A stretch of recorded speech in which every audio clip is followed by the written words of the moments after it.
Ever imagine the Enterprise crew, like, totally wasted? But not the fun 10 forward kind of wasted. I'm talking about a full-blown infection that's basically throwing their inhibitions out the airlock. Sounds messy. Oh, it gets messy. We're talking the naked now levels of messy, and that's exactly where we're beaming down today, ready for this deep dive. Let's do it. It's a classic for a reason, right?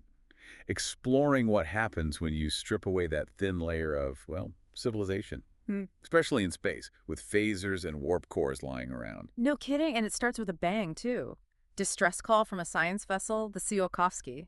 They're observing a collapsing star, but something's gone very wrong. And when the Enterprise shows up, it's not survivors they find. More like, well, imagine a sci-fi horror movie crossed with a really bad hangover.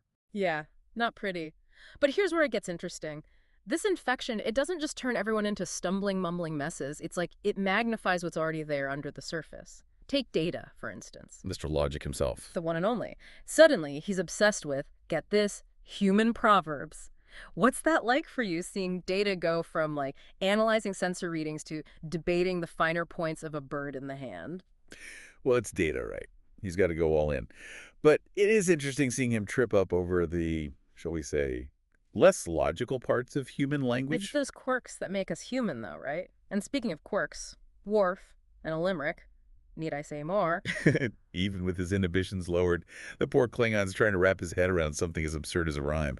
It's almost heartbreaking. Well, Almost. you gotta admire his dedication to tradition, even when he's, well, not quite himself. But it's not all laughs and limericks.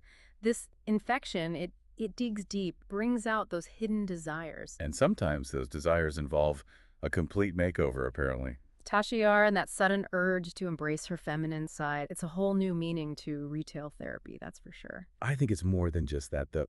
Don't you think it speaks to something deeper? That longing for connection, for beauty, even in the face of, impending doom. Definitely gives a whole new meaning to live for today, that's for sure.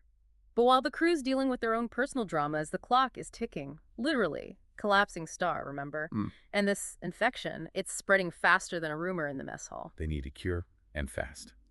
And that's where the episode's, shall we say, unique scientific explanation comes in. Hit me with it. What's causing this cosmic case of the Mondays? Okay, so picture this. A water-carbon complex. Right. Harmless, right? Until you add in the gravitational forces of a collapsing star. And suddenly, happy hour comes early. Something like that. The idea is that the gravity, it's messing with the chemistry, making this stuff incredibly potent and easy to absorb, So basically, space booze gone wrong. Got it. basically. But much, much worse than a hangover, trust me. We're talking total loss of control, amplified desires, the works.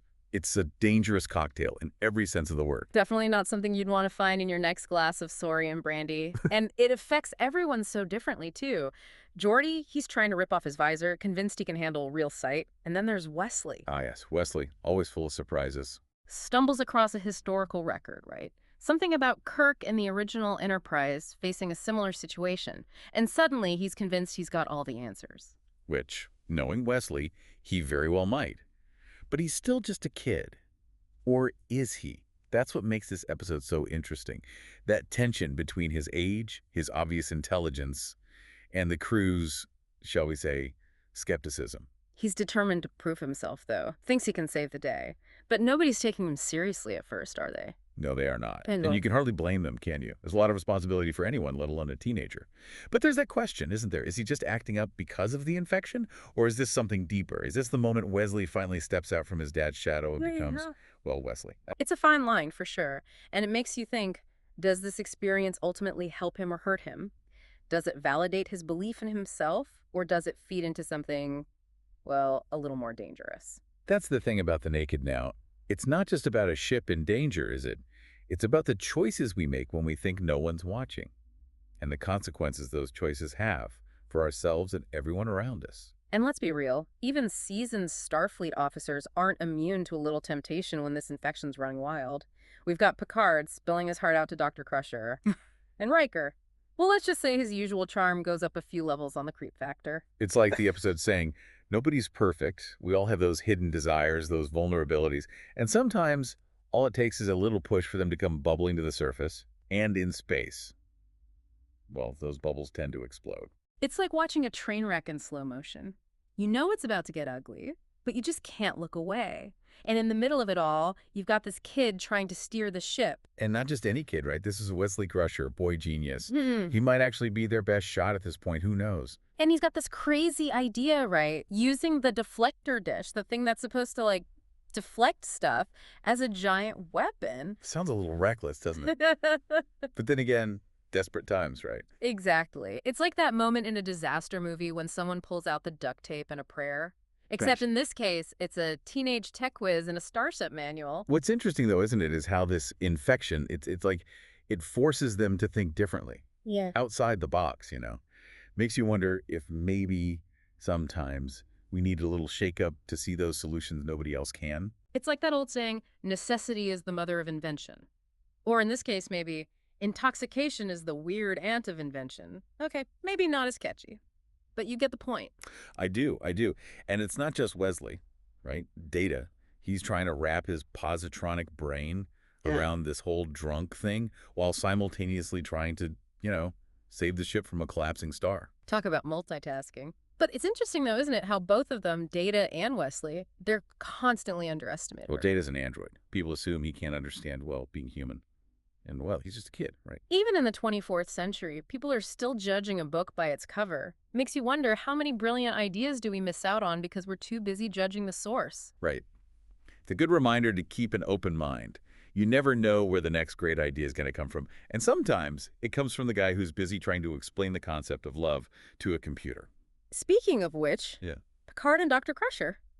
Can we talk about that little heart-to-heart? I mean, here's Captain Stoic suddenly wearing his heart on his sleeve for everyone to see. And it's heartbreaking in a way, isn't it? To see this man, so used to shouldering the weight of the galaxy, admit that he's lonely. Yeah, makes you realize, even in space, with all those stars and planets to explore, sometimes the loneliest place can be the one inside your own head.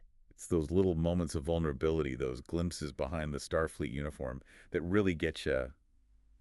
Absolutely. But let's not forget, the clock's still ticking, the collapsing star, remember? And we're left wondering, can Data fight off this infection in time? Will Wesley's crazy plan actually work? And what about Picard and Dr. Crusher?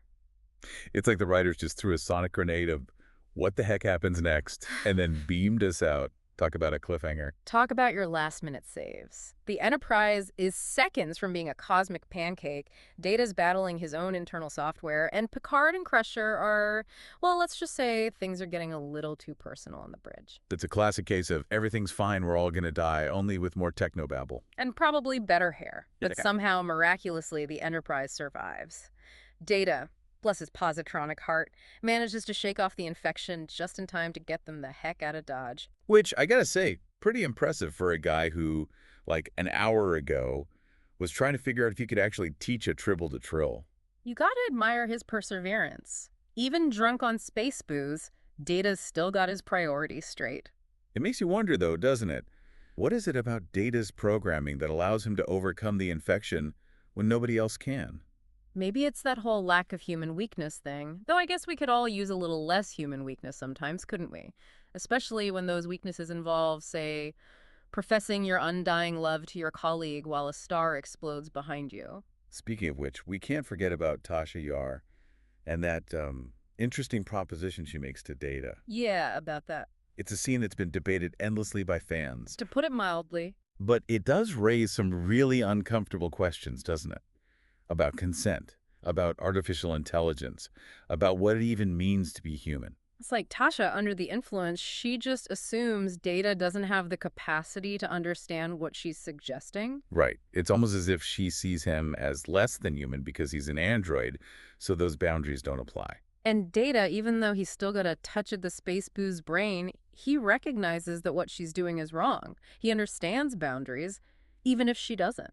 It's a really complex scene when you think about it. It's a lot to unpack, even for a show set hundreds of years in the future. And maybe that's the point. The Naked Now, it's not just about a wacky space adventure. It's about holding a mirror up to ourselves and asking those uncomfortable questions about our own humanity. Our desires, our prejudices, those little bits of infection we all carry around inside us. Exactly. Makes you think, what would our own Naked Now look like? And would we be so quick to judge these characters if we were in their shoes?